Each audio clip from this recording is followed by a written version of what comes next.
and I did not go on Twitter at all. I avoided every spoiler possible. I don't know how I did it, bro. Except for the obvious one that, you know, it's gonna be 3 Spider-Man in there. And that was basically it.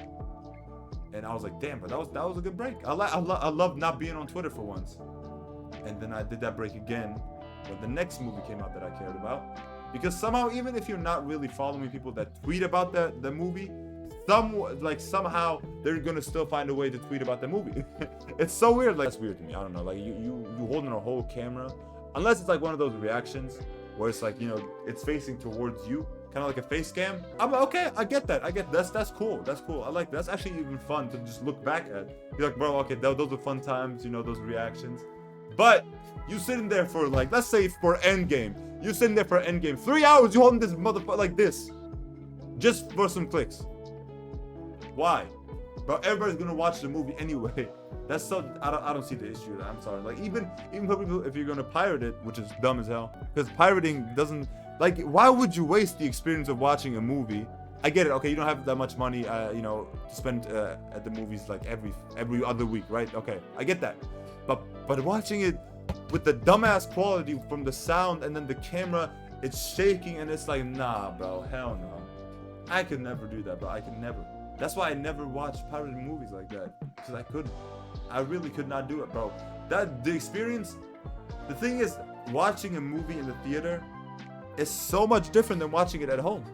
And that's true. And now imagine you don't have that experience. Okay, you're already at home, you're not in the theater, then you pull up this bootleg version of entertainment, and if it's a good movie, they will include certain Easter eggs that the comic people will, or the comic readers will enjoy as much, and it won't take away, like, let's say they put in an Easter egg that the comic readers can enjoy, and also the people who didn't read the comics can enjoy.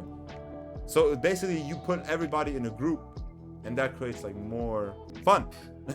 You know, that's just way more fun in my opinion, because if you only have just one side, I get the idea of just like, all right, bro, this is kind of boring now. Like, bro, like, this is so much different from the comics. But then you actually bring together both of the groups, and you find like this middle spot, like Spider-Man into the Spider-Verse.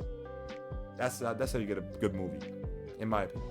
I might be wrong, because like, even if you go in like full comic, like, let's say, okay, you have to read this comic from 1999, signed by Austin, I don't know, bro, Stone Cold Steve Austin signed this, and you have to read that to understand the plot. It's like, okay, this movie's not gonna be for me. Like, I don't want to look up certain stuff before I see a movie to understand it, unless it's like some simple stuff, like some really like little stuff.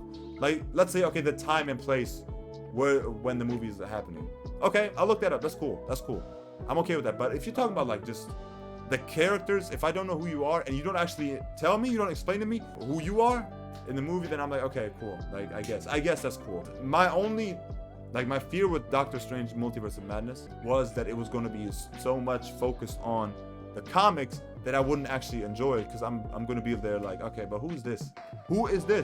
But if you actually just look up a little bit of information, you would understand it. And even the characters in the movie, they introduced themselves, you knew what they were doing, you knew what was going on, and I loved the movie. It was just great. And it was something new. Not the same old, hey, bro, let's just joke around everything and just forget about the serious stuff. No.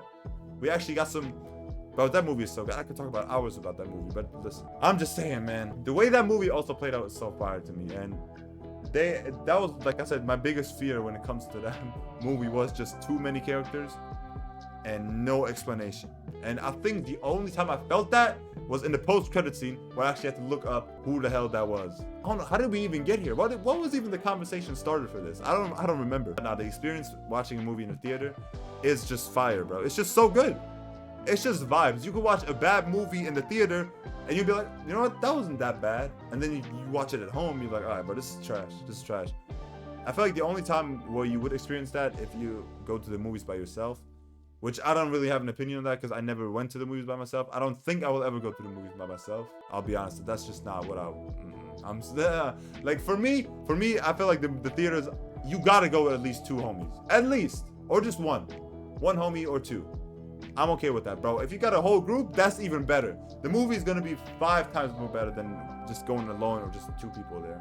But I get it, unless it's like a date or something like that. Okay, I get that. But alone, I don't know, bro. I don't know. I don't know. I don't think there's a scenario where I could picture myself going to the movies by myself. Something has to convince me to go there by myself, without my friends. I don't think you can find any.